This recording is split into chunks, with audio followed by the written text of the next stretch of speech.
यो people, good morning, good evening, good afternoon. जो video देख रहा हूं सबके लिए कैसे हैं सब लोग?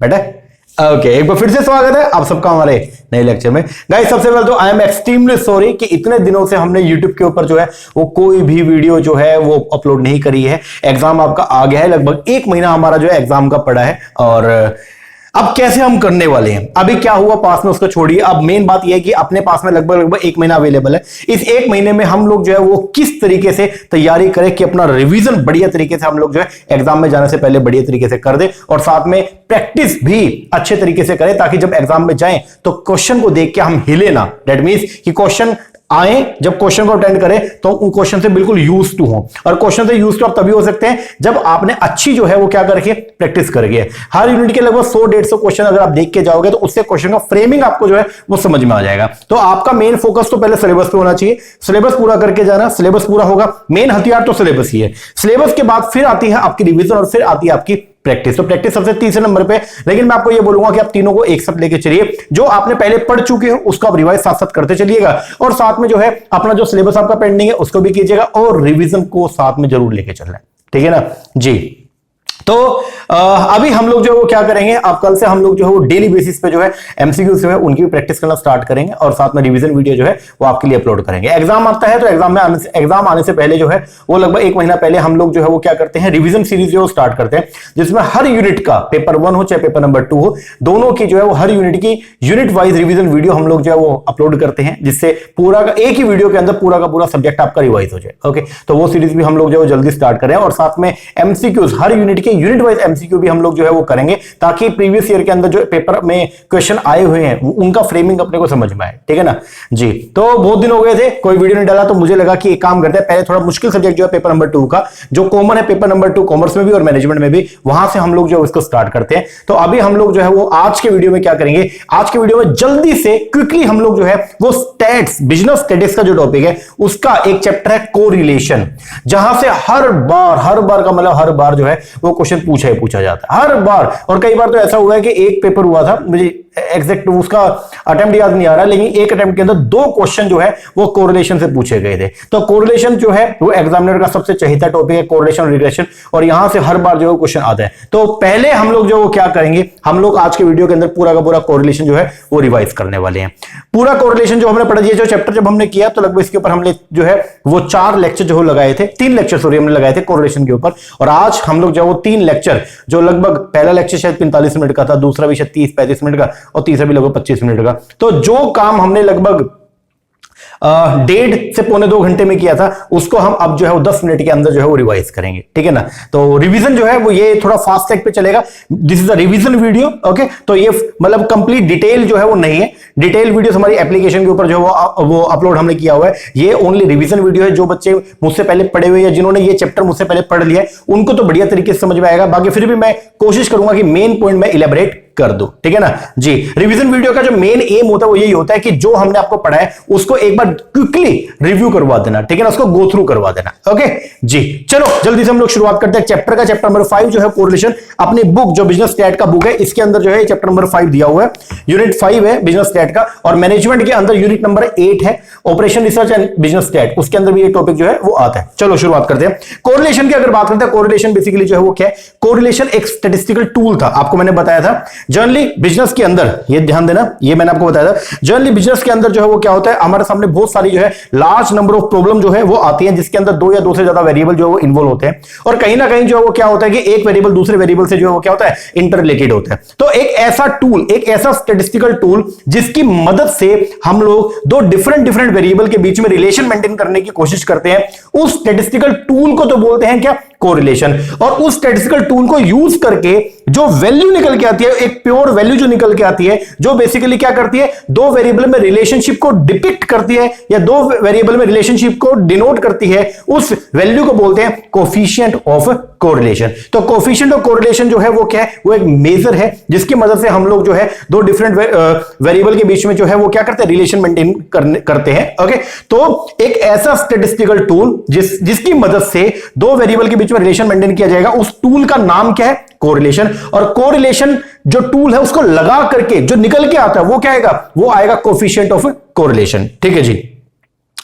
अब कोरिलेशन को जो है वो स्मॉल आर से जो है हम लोग क्या करते थे, उसको डिपिक्ट करते हैं, उसको शो करते हैं, ठीक है ना। अब जो कोरिलेशन जो था, कोरिलेशन क्या था, रिलेशनशिप था जो एग्जिस्ट करता है बिटवीन टू और मोर वेरिएबल के बीच में। ओके, तो जैसे relationship between height and weight, तो ये पॉजिटिव कोरिलेशन आपको हमने बताया था। Quantum of rainfall and the yield of wheat, positive relation था। Price of commodity and the demand के अंदर, तो प्राइसेस अगर बढ़ेंगे तो डिमांड क्या होगी, कम होगी नॉर्मल गुड्स के केस में, तो ये क्या नेगेटिव कोरिलेशन था, तो ये हमने देखा था।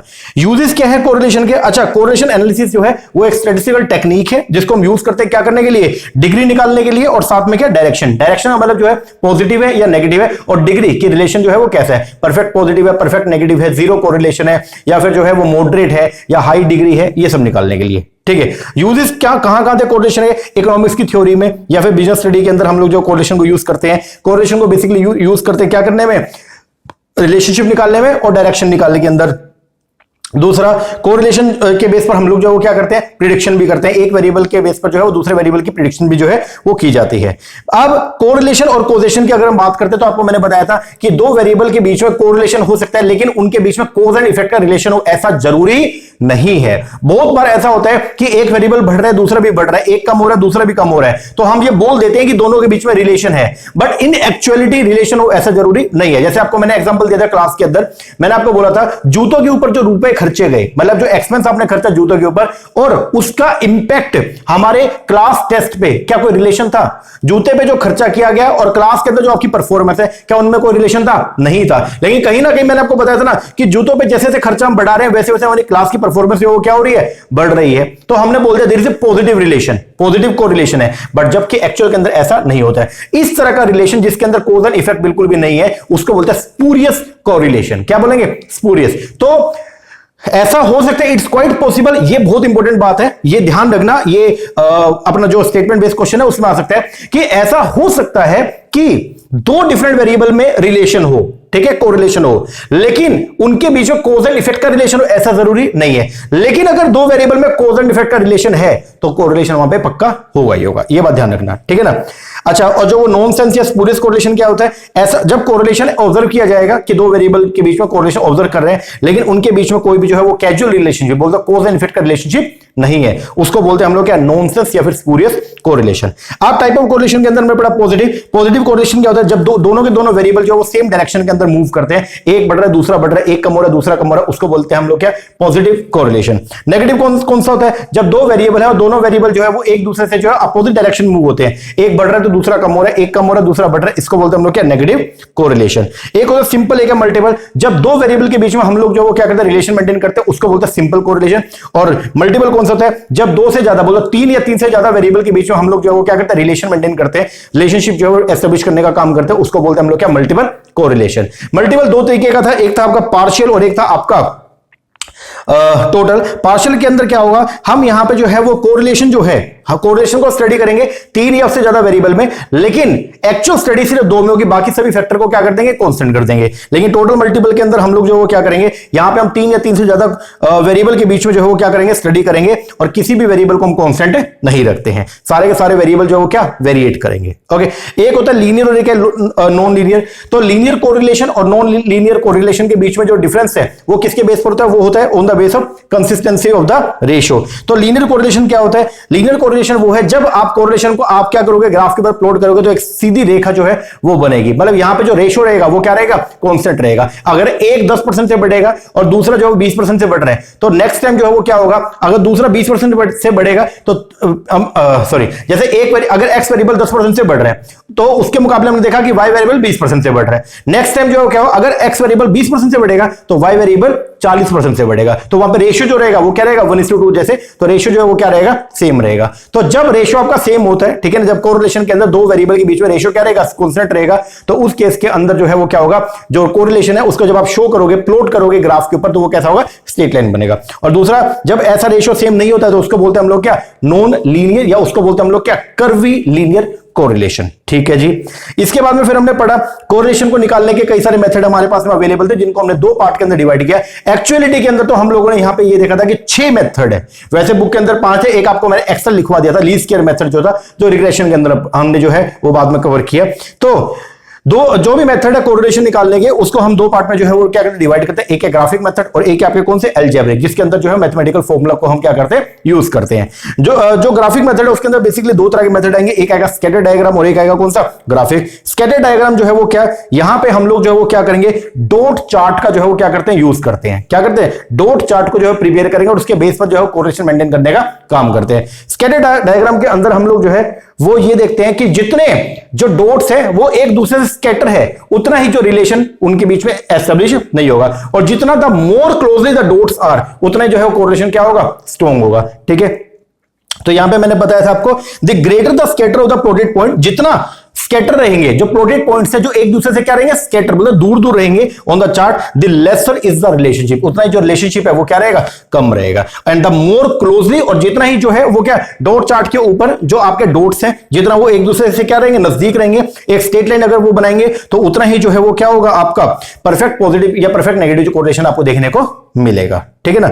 इसके बाद मैं इस मेथड के जो मेरिट्स थे वो क्या थे, सिंपल मेथड है, नॉन मैथमेटिकल है। दूसरा, एक्सट्रीम वैल्यू का इसके ऊपर कोई भी इंपैक्ट नहीं पड़ता है। तीसरा, ये फर्स्ट स्टेप है इन्वेस्टिगेशन का। ठीक है ना, इसके बेस पर आपको एक रफ आइडिया मिल जाएगा कि यस कोरिलेशन एग्जिस्ट करता है, देन उसके बाद आप जो है फर्दर इंक्वायरी अलजेब्रिक ट्रीटमेंट लगा के कर सकते हो आगे। ये एक ओनली इंडिकेशन देगा। ठीक है जी, लिमिटेशन क्या थी, ये ओनली रफ मेजर है, इसके बेस पर एक्यूरेट जो है वो कोरिलेशन कभी भी एस्टैब्लिश आप नहीं कर सकते हो। ओके, सेकंड मेथड था कौन सा, ग्राफिक मेथड। ग्राफिक मेथड को हम यूज करते हैं कहां पे, जब इंडिविजुअल वैल्यू जो है दो वेरिएबल की वो हमको दी होती है, तो वहां पे हम लोग जो लगाते हैं किसको, ग्राफिक मेथड को।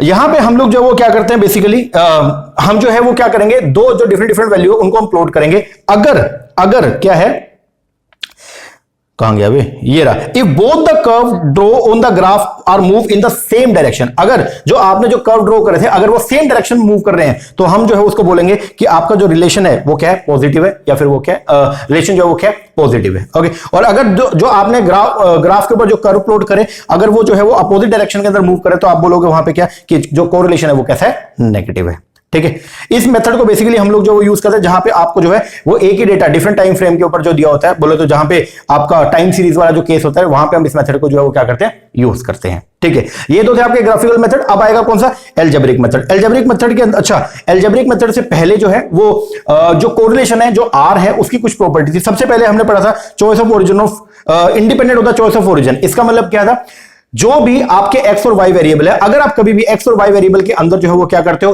कुछ एक कांस्टेंट वैल्यू को जो है वो ऐड करते हो या एक कांस्टेंट वैल्यू को माइनस करते हो, तो उसका आपके आर के ऊपर कोई भी इंपैक्ट नहीं पड़ेगा। तो अपना जो कोरिलेशन है बोलते हो आर जो है वो इंडिपेंडेंट है चॉइस ऑफ ओरिजिन से। दूसरा, independent of choice of scale. इसका मतलब एक्स और वाई वेरिएबल में अगर आप एक कांस्टेंट वैल्यू को मल्टीप्लाई या डिवाइड करोगे, तो उससे भी आपके आर के ऊपर कोई भी इंपैक्ट नहीं पड़ेगा। आगे, independent of the unit of measurement. जो आर होता है वो प्योर नंबर होता है, डेटा तो आपके पास इंचेस में, किलोज में, किलोमीटर्स में आपको देखने को मिलेगा, लेकिन आर जो निकलेगा वो क्या होती है, प्योर वैल्यू है, जो -1 से +1 के बीच में क्या करता है, लाई करता है। तो आपका जो आर की वैल्यू होती है वो इंडिपेंडेंट होती है किससे, of the unit of measurement से। आगे, कोरिलेशन कोएफिशिएंट आर लाई करता है बिटवीन -1 से +1 के बीच में। यस, और आर जो है वो ज्योमेट्रिक मीन है किसका, दो रिग्रेशन कोएफिशिएंट का। तो r is equal to √bxy * byx। ठीक है जी। अच्छा, इंटरप्रिटेशन आपको मैंने बताया था, अगर r+1 है तो इसको बोलते हैं आप लोग क्या, परफेक्ट पॉजिटिव कोरिलेशन। r-1 है तो वो क्या है, परफेक्ट नेगेटिव। r0 है तो इसका मतलब नो कोरिलेशन। अगर r की वैल्यू जो है, पॉजिटिव वैल्यू जो है या फिर नेगेटिव वैल्यू, अगर वो जो है वो 1 और 0.75 के बीच में है, तो उसको बोलोगे आप लोग क्या, हाई पॉजिटिव, या फिर अगर पॉजिटिव है तो हाई पॉजिटिव, नेगेटिव है तो हाई नेगेटिव। दूसरा, अगर r की वैल्यू जो है 0.5 और 0.75 के बीच में है, तो उसको बोलेंगे हम लोग क्या, मॉडरेट। ठीक है ना। और अगर r की वैल्यू जो है 0.5 से जो है वो क्या, नीचे है, ठीक है ना, चाहे वो पॉजिटिव हो चाहे वो नेगेटिव वैल्यू हो, तो उसको बोलेंगे आप लोग क्या, लो पॉजिटिव या लो नेगेटिव कोरिलेशन। इसके बाद एक टर्म हमने पढ़ा था कोवेरियंस। तो आपको मैंने बताया कि कोरिलेशन जो है वो बेसिकली क्या बताता है कि दो डिफरेंट वेरिएबल के बीच में रिलेशन को डिपिक्ट करता है, और कोवेरियंस जो है वो स्टार्टिंग पॉइंट होता है किसका, कोरिलेशन का। कोवेरियंस स्टार्टिंग पॉइंट है किसका, कोरिलेशन का। ठीक है ना। तो यहां पे जो डिफरेंस था दोनों के अंदर वो क्या था, मीनिंग की बात करें तो कोवेरियंस का मतलब क्या होता है कि दो जो वेरिएबल है वो डायरेक्टली और इनवर्सली एक दूसरे पे क्या है, डिपेंड करते हैं। लेकिन कोरिलेशन के अंदर हम लोग जो वो यहां क्या करते हैं, two variable are said to be in correlation if the change in one affect the other variable. Value की बात करें तो कोवेरियंस जो है वो क्या, वो लाई करता है -∞ से प्लस इन्फिनिटी में, लेकिन जो कोरिलेशन है वो लाई करता है -1 से +1। यूनिट की बात करें तो कोवेरियंस जो है वो प्रोडक्ट होता है यूनिट का, इसका मतलब जो कोवेरियंस है वो किलो में, मीटर में, लीटर में निकलता है। लेकिन अगर बात करें कोरिलेशन तो ये एक प्योर नंबर होता है, इसके ऊपर जो है ये इंडिपेंडेंट होता है from the unit of measurement से। चेंज इन स्केल, कोवेरियंस के ऊपर जो है वो चेंज इन स्केल का इंपैक्ट पड़ता है, लेकिन कोरिलेशन पे चेंज इन स्केल का इंपैक्ट नहीं पड़ता। कोवेरियंस जो है वो मेजर करता है कोरिलेशन को, और जो कोरिलेशन है वो क्या है, वो स्केल्ड वर्जन है किसका, कोवेरियंस का। एप्लीकेशन ये हमने देख लिया था। प्रॉपर्टी क्या थी कोवेरियंस की, 3 प्रॉपर्टी थी। सबसे पहला इंडिपेंडेंट चॉइस ऑफ ओरिजिन से, लेकिन ये not independent of the choice of scale. इसका मतलब जब आप कभी भी एक्स और वाई डिफरेंट वेरिएबल में अगर आप क्या कर रहे होते हो, कोवेरियंस निकाल रहे हो, तो अगर आप एक कांस्टेंट वैल्यू को एक्स और वाई वेरिएबल के अंदर जो है वो क्या करोगे, मल्टीप्लाई या डिवाइड करोगे, तो उससे कोवेरियंस क्या हो जाएगा, चेंज हो जाएगा। इसलिए बोलते हैं कि जो कोवेरियंस है वो इंडिपेंडेंट नहीं है किससे, of the choice of scale से। दूसरा कोवेरियंस जो है वो वेरी करता है किसमें, -इन्फिनिटी से +इन्फिनिटी के बीच में। ठीक है जी। इसके बाद में फिर हमने जो है वो पढ़ा, अगला जो मेथड आया था सेकंड लेक्चर के अंदर हमने पढ़ा था Karl Pearson coefficient of correlation. इसके अंदर हम लोगों ने पढ़ा था कि यहां पे ये एक अलजेब्रिक मेथड है, इसके अंदर हम कोरिलेशन को जो है वो कैसे निकालते हैं। तो इसके लिए एक्स और वाई वेरिएबल आपको दिया होगा, फिर आपको पहले मीन निकालना पड़ेगा, फिर आपको डेविएशन निकालना पड़ेगा x - x बार करके, और फिर उसके थ्रू आप लोग जो है वो क्या करते हैं, आप कोएफिशिएंट ऑफ कोरिलेशन को कंप्यूट करने का काम करते हैं। इसको Pearson coefficient of correlation method भी बोला जाता है। इसका फॉर्मूला क्या था, r = sigma xy upon √ sigma x² × y²। ठीक है ना, ये इसका फॉर्मूला था। या इसको कोवेरियंस की मदद से भी निकालते हैं, फॉर्मूला कहता है covariance xy upon standard deviation x × standard deviation y। ठीक है ना, ये हमने लगाया था। इसके बाद इसकी कुछ अजम्पशन थी, जब भी हम Karl Pearson coefficient of correlation method को यूज करेंगे तो कुछ बातें हम लोग जो है वो क्या करते हैं, एज्यूम करते हैं। वो क्या है, सबसे पहला हम ये मानते हैं कि जो डिफरेंट वेरिएबल है x और y वेरिएबल, उनके बीच में जो रिलेशन है वो कैसा है, लीनियर है। दूसरा हम ये मानते हैं कि दोनों के बीच में कॉज एंड इफेक्ट का रिलेशन है, इसका मतलब एक कॉज होगा और दूसरा उसका क्या होगा, इफेक्ट होगा। हम ये मानते हैं कि वो जो है वो उनमें नॉर्मेलिटी का प्रोविजन जो है वो देखने को मिलेगा। इसका मतलब ये है कि जब कभी भी आप उनको प्लॉट करोगे तो एक नॉर्मल डिस्ट्रीब्यूशन जो वो बन के आएगा, जो सिंगल बेल शेप जो होता है वो बन के आएगा। ठीक है, मेरिट क्या था, ये आपको डायरेक्शन डिग्री दोनों बताएगा। दूसरा कोरिलेशन कोएफिशिएंट के बेस पर आप जो अदर इंफॉर्मेशन भी कंप्यूट कर सकते हो। लिमिटेशन क्या कहते हैं, सबसे पहला आप इसकी लिमिटेशन जो ये आपने ये मान लिया कि दोनों में लीनियर रिलेशन है, लेकिन ऐसा हमेशा हो ऐसा जरूरी नहीं है। ये बहुत टाइम कंज्यूमिंग मेथड है। दूसरा एक्सट्रीम वैल्यू का इनके ऊपर इंपैक्ट पड़ता है, and last it require careful interpretation. ठीक है, फिर ये प्रैक्टिकल एक बार देख लेना, ये आपको मैंने पूरा का पूरा क्वेश्चन करवाया था, एक बार देख लीजिएगा। फिर आया था standard error. Standard error basically क्या होता है, इसका एक ही यूज है, क्या, प्रोबेबल एरर को निकालने के लिए हम लोग जो स्टैंडर्ड एरर को क्या करते हैं, यूज करते हैं। स्टैंडर्ड एरर का जो फॉर्मूला होता है वो क्या होता है, 1 - r² अपॉन √n। r का मतलब तो कोरिलेशन हो गया, और n का मतलब जो है वो यहां पे क्या, number of pair of observation. ठीक है ना, तो स्टैंडर्ड एरर को हम लोग कंप्यूट करते हैं क्या करने के लिए, प्रोबेबल एरर को निकालने के लिए। प्रोबेबल एरर जो है वो क्या होता है, हाँ ये इंपॉर्टेंट बात थी, यहां से क्वेश्चन कई बार आया भी है। प्रोबेबल एरर बेसिकली देखो क्या बताएगा, देखो मैंने आपको यहां पे लिखवाया था, आर की वैल्यू रिलायबल है या नहीं है, तो वो पता चलेगा with the help of the probable error. मैंने आपको यहां पे बताया था कि आपने दो अलग अलग वेरिएबल में रिलेशन तो निकाल लिया, लेकिन अब रिलेशन बेसिकली इस तरीके से निकला कि इंडिपेंडेंट वेरिएबल है और ये डिपेंडेंट वेरिएबल है। इंडिपेंडेंट वेरिएबल बढ़ रहा है तो डिपेंडेंट वेरिएबल भी बढ़ रहा है, या इंडिपेंडेंट वेरिएबल कम हो रहा है तो डिपेंडेंट वेरिएबल भी कम हो रहा है। लेकिन आप कितने % श्योर हैं, आप कितना श्योर है कि डिपेंडेंट वेरिएबल में जो चेंज आ रहा है वो इंडिपेंडेंट की वजह से ही आ रहा है, उसके लिए हम निकालते हैं किसको, प्रोबेबल एरर को। तो प्रोबेबल एरर को बेसिकली हम लोग निकालते हैं किसके लिए, अपना जो आर है, अपना जो कोरिलेशन कोएफिशिएंट है, उसकी रिलायबिलिटी को टेस्ट करने के लिए हम निकालते हैं किसको, अपने प्रोबेबल एरर को। तो यहां पे जो आपका फॉर्मूला रहेगा प्रोबेबल एरर का वो क्या रहेगा, ये 2/3 होता है किसका, स्टैंडर्ड एरर का। बोले तो 0.6745 इंटू में स्टैंडर्ड एरर। ठीक है, तो फॉर्मूला ये रहेगा 0.6745 इंटू 1 - में r² अपॉन में √n। ठीक है ना, तो PE जो आपका प्रोबेबल एरर है उसको यूज करते हैं डिटरमाइन करने के लिए reliability of the value of r in so for it depend on the condition of the random sampling. ठीक है, तो अब वो पता कैसे चलेगा, तो उसके लिए हमारा जो रूल है वो क्या होता है, अगर r की वैल्यू जो है वो ग्रेटर है किससे, 6 टाइम प्रोबेबल एरर से, तो हम बोलेंगे वैल्यू क्या रिलायबल है, मतलब आर जो है क्या सिग्निफिकेंट है, नहीं तो सिग्निफिकेंट नहीं है। और यहां पे अगर रेशियो निकालनी हो आर की पी के मुकाबले में तो वो कैसे निकले, आर अपॉन पी। अगर ये जो 6 टाइम से क्या आ रही है, ज्यादा आ रहा है, तो हम बोलेंगे वैल्यू ऑफ द आर जो है वो क्या सिग्निफिकेंट है। ठीक है, अब कंडीशन क्या क्या थी, तो यहां पे हमने 3 कंडीशन देखी थी। प्रोबेबल एरर को जब आप यूज करेंगे तो 3 कंडीशन जो है वो नीचे, पहला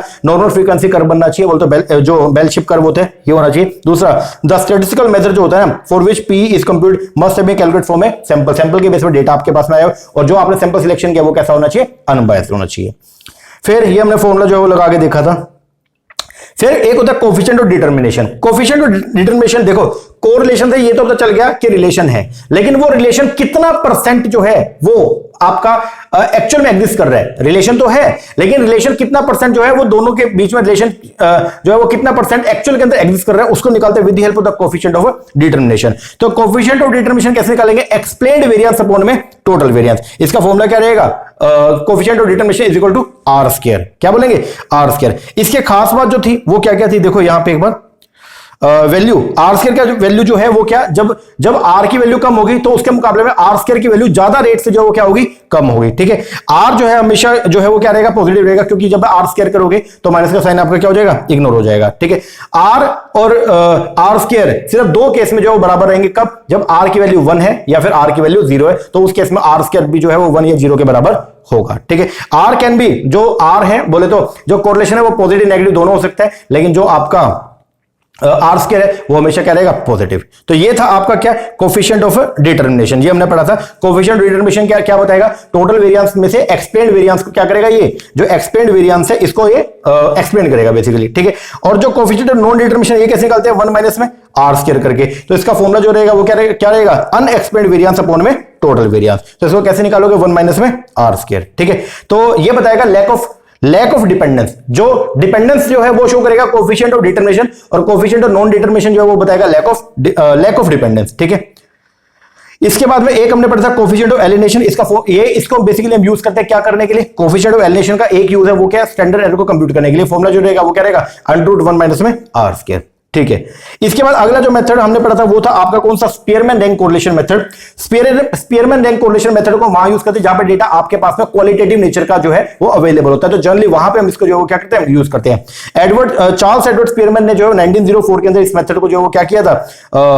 एस्टेब्लिश किया था। फॉर्मूला जो रहेगा यहां पे वो क्या रहेगा? R is equal to 1 minus 6 sigma D square upon में n क्यूब माइनस में n। ठीक है, अब यहां पे जो है वो क्या, ये फॉर्मूला थोड़ा सा चेंज हो जाएगा अगर दो अलग अलग वैल्यू जो है वो क्या हो रही है? रिपीट हो रही है। तो वहां पे आप जब टाइड रैंक का केस आ जाता है तो वहां पे फॉर्मूला थोड़ा चेंज हो जाएगा, और फॉर्मूला जो है वो क्या रहेगा? 1 माइनस में 6 sigma D square plus m Q minus m upon में 2। तो अगर वैल्यू दो बार रिपीट हो रही है तो m कितना हो जाएगा? 2। अगर कोई वैल्यू 3 बार रिपीट हो रही है तो m कितना हो जाएगा? 3 हो जाएगा। ठीक है, तो ये अपना फॉर्मूला जो है वो रहेगा। फीचर क्या क्या थे? तो ये जो मेथड है इसमें ये मेथड जो किसके ऊपर बेस है? रैंक के ऊपर बेस है। दूसरा ये डिस्ट्रीब्यूशन फ्री मेथड है, बोलते हैं नॉन पैरामीट्रिक मेथड है। नॉन पैरामीट्रिक का मतलब क्या होता है? जिसमें हम लोग जो है पॉपुलेशन पैरामीटर के बारे में कोई भी अजम्पशन लेकर नहीं चलते हैं। Sum of the difference of rank जो आएगा वो क्या आएगा? 0 आएगा। इसका इंटरप्रिटेशन जो है वो बिल्कुल कैसा होगा? कार्ल पियर्सन कोएफिशिएंट जैसा होगा, और इसकी वैल्यू -1 से +1 के बीच में लाई करती है। क्या क्या फायदा? सबसे पहले समझना बहुत ही आसान होता है। दूसरा ये सूटेबल है किसके लिए? Qualitative data. अगर डेटा आपके पास में क्वालिटेटिव नेचर का है तो वहां पे आप रैंक कोरिलेशन मेथड के थ्रू जो उनके बीच में रिलेशन मेंटेन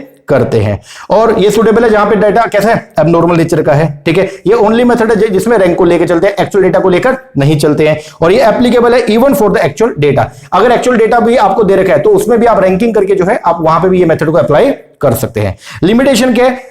अगर डेटा आपको ग्रुप फॉर्म में दे रखा है तो वहां पे ये मेथड जो है वो नहीं लगेगा। दूसरा कैलकुलेशन टीडियस हो जाएगा अगर n की वैल्यू 30 से क्या एक्सीड हो जाए। और यहां जो रिजल्ट निकल के आएगा वो क्या? अप्रोक्सीमेशन के ऊपर बेस होता है। When to use the rank method कब यूज करेंगे? जब नंबर ऑफ पेयर जो है वो क्या? स्मॉल है, और या फिर ओरिजिनल डेटा जो किसमें है? रैंक फॉर्म में, तो आप इस मेथड को क्या करोगे? यूज करोगे। ठीक है, इसके बाद फिर हमने पढ़ा था ये रैंक कोरिलेशन मेथड को जो है वो कार्ल पियर्सन के बदले में जो है वो कब यूज करते हैं? ठीक है, तो जब डिस्ट्रीब्यूशन नॉर्मल नहीं होता, नॉर्मल डिस्ट्रीब्यूशन नहीं है। दूसरा जब बिहेवियर ऑफ डिस्ट्रीब्यूशन आपको अननोन है, और या जब आपको ओनली क्वालिटेटिव नेचर का डेटा दे रखा है तो वहां पे आप जो रैंक कोरिलेशन मेथड को लगाएंगे, ना कि कार्ल पियर्सन मेथड को। ठीक है, इसके बाद ये इसका वो था स्टेप थे, ये हमने पूरा क्वेश्चन इसका देख लिया था किस तरीके से इसको करना होता है। इसके बाद में अगर एक्चुअल रैंक नहीं दे रखे तो फिर आप रैंक को जो है वो लगाने का काम करोगे, और अगर एक वैल्यू जो है वो 2 या 2 से ज्यादा बार आती है तो फिर आप उसका एवरेज करोगे। हमने क्वेश्चन के हिसाब से देख लिया था। ठीक है, इसके बाद लास्ट जो मेथड था वो था कंकरेंट डेविएशन मेथड। ये मेथड के अंदर हम लोग जो है वो क्या करेंगे? दो पेयर्ड वेरिएबल के बीच में रिलेशन बनाएंगे on the base of direction of change. ठीक है ना, तो यहां पे जो फॉर्मूला रहेगा आरसी का वो क्या रहेगा?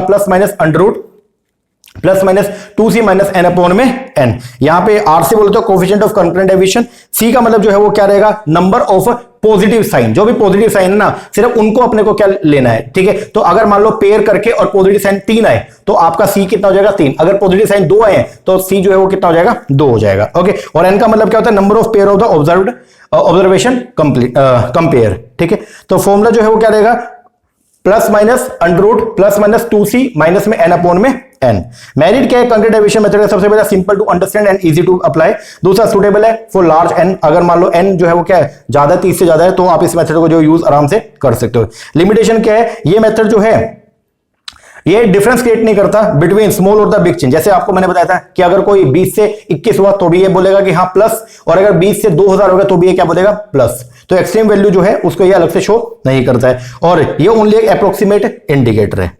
तो इसको करते कैसे, तो ये फॉर्मूला हमने, ये क्वेश्चन हमने किया था, इसके अंदर आपको मैंने बताया था कि पहले 59 से 69 हुआ तो क्या प्लस हुआ, तो आपका ये प्लस आ जाएगा। 69 से 39 हुआ तो माइनस, 39 से 49 प्लस, 49 से 29 माइनस, ये हो गया। फिर y जो आपका वेरिएबल है वो 79 से 69 माइनस, 69 से 59 माइनस, 59 से 49 माइनस, 49 से 39 माइनस। अब आपको क्या करना है, साइन को मल्टीप्लाई करना है, तो plus minus minus, minus minus plus, plus minus minus और माइनस माइनस प्लस। तो यहां पे dx इंटू dy अगर जब आप करते हो तो यहां पे आप ये देखो पॉजिटिव साइन जो है वो कितने हैं, सिर्फ 2 है, तो c हो जाएगा कितना 2। और ये देखो जो पेयर बने हैं वो कितने बने हैं, वो बने हैं 4 टोटल, ठीक है। तो फॉर्मूला के अंदर पुट किया, आंसर आ गया 0। बोले तो दोनों वेरिएबल में कोई भी रिलेशन एग्जिस्ट नहीं करता। और एक आखिरी मेथड और तो ऐसा जिसको हमने रिग्रेशन के अंदर जो है वो देखेंगे, वो है मेथड ऑफ लीस्ट स्क्वायर। और ये क्या बोलता है, अगर आपको कभी भी जो है वो क्या दो डिफरेंट जो है वो रिग्रेशन कोएफिशिएंट अगर दे रखे हैं तो उनके बेस पर भी आप कोरिलेशन निकाल सकते हो। वो कैसे होगा, कोरिलेशन जो है वो क्या होगा, वो हार्मोनिक मीन होगा किसका, दो डिफरेंट रिग्रेशन इक्वेशन का। तो फॉर्मूला जो रहेगा वो क्या रहेगा, r is equal to under root bxy into byx। Okay जी सर, तो ये था अपना पूरा का पूरा कोरिलेशन जो हमने जो है वो 3 लेक्चर के अंदर इसको कंप्लीट किया था। और आई होप आपको रिवीजन आपका बढ़िया तरीके से रिवाइज हो गया होगा, तो इसको आप कर लीजिए बढ़िया तरीके से। ओके, स्टैट की रिवीजन हम चैप्टर वाइज ही करेंगे क्योंकि स्टैट थोड़ा सा टिपिकल सब्जेक्ट है, तो एक साथ में सारा करवाऊं, तो मैंने ये सोचा कि स्टैट की रिवीजन मैं चैप्टर वाइज ही करवाऊंगा, ठीक है ना। तो स्टैट चैप्टर वाइज और बाकी रिवीजन जो है वो जैसे हम करते हैं, ठीक है, कि 2 पार्ट के अंदर रिवीजन कर लिया उस तरीके से। तो जल्दी हम लोग जो इसको स्टार्ट कर देंगे और एग्जाम से पहले मतलब 30 तारीख तक सारी की सारी रिवीजन वीडियो भी वो भी करनी है, और साथ में प्रैक्टिस बढ़िया। और इस बार जो प्रैक्टिस होगी ना, जो क्वेश्चन हम करेंगे बड़ी धमाकेदार होंगे, ठीक है ना जी। तो स्टे ट्यून विद अस, और अगर आपने चैनल सब्सक्राइब नहीं किया तो उसको कर लीजिएगा। ओके, बहुत सारी नई वीडियोस इसके ऊपर हम लोग जो वो अपलोड करेंगे, तो उससे काफी ज्यादा आपको मदद मिलेगा आपके एग्जाम के अंदर भी। ओके जी, चलो एक बार इतना कीजिए, बाकी मिलते हैं नेक्स्ट वीडियो में, तब तक के लिए थैंक यू वेरी मच।